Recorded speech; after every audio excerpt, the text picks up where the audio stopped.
we both said earlier that we thought Jimmy Garoppolo played well. I gave him a B for this game. I gave him a B+ for the previous game. He's playing a good season so far. What have you seen? Yeah, I think he's playing well. So my assessment of this game is that I think all in one game, we saw exactly why the 49ers want to upgrade the quarterback position and why they traded up to 3 to draft the quarterback that they have.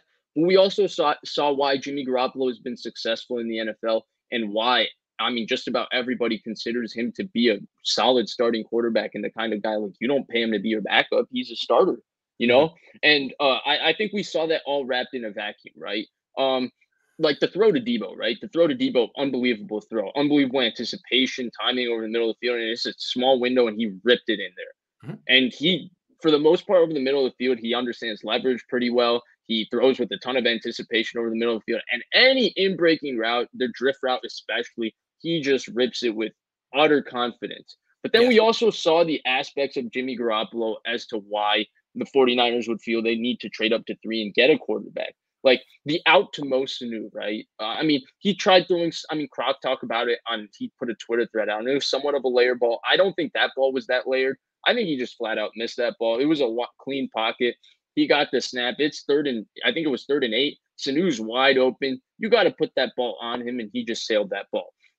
The one to Sherfield, that one required a little bit of layering, but again, Garoppolo, that's the type of throw that the upper echelon quarterbacks make. When you have a holding penalty, you come back, he rips that throw, you're in 2nd and 3. That's the kind of throw he needs to be able to make. He wasn't able to make. Then the one that Josh Sweat blew by McGlinchey to Ayuk, he still had time to come off the fake, locate Ayuk, and rip that ball while taking a hit, and he did it.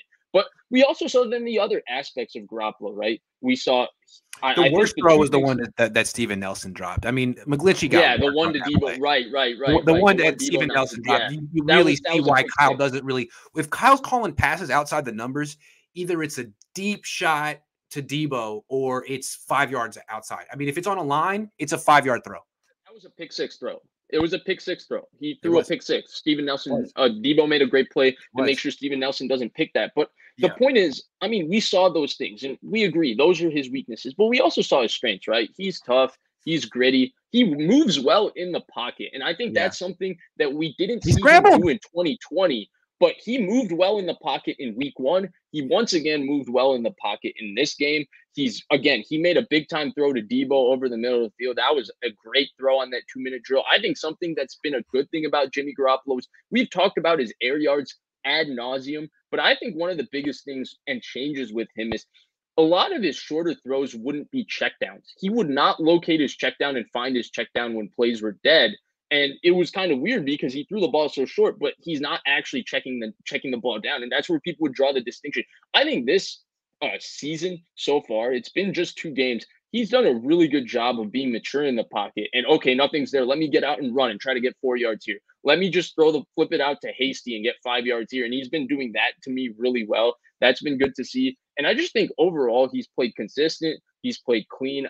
I don't attribute wins as a quarterback stat. We're going to talk about it. There were a few factors that aided them but in winning this game that went beyond Jimmy Garoppolo. And I think those people should be credited again with the win, not just Garoppolo. But I think overall he's played good, solid football. But I think we do also see the aspects that leave you wanting with him. Yeah, no, I just want to be real positive with Jimmy today. I mean, what I want to say about Jimmy is we come on the show and we talk about his limitations all the time. And he's limited. But you know what? So am I. We all have our limitations, and you don't have to be criticized constantly for things that you can't control. He's limited. Okay, that's why Trey Lance is here. But what I've seen from him in the first 2 weeks of this season is he's playing the best he can. He's not turning the ball over. He's not, transcending his skill set and turning into a new guy. And he's not an MVP candidate. And he's probably someone you wouldn't really want to be your franchise quarterback, but he's playing as well as he freaking can. And he deserves credit for that.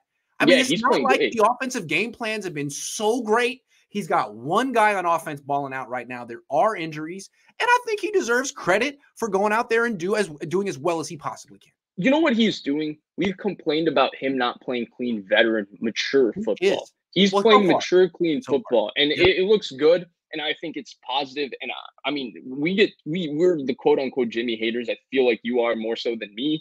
But True. I think that it's positive in that sense. And what I did want to say is I feel like a lot of people always are wondering, why do you harp on his weaknesses? Why do you harp on his weaknesses? And I didn't understand that until I actually had to come on a platform and start talking. And the reason people harp on his weaknesses is because when you're someone that has to talk about something and create topics and stuff, you have to give reasons as to why things are Yeah. happening the way they are.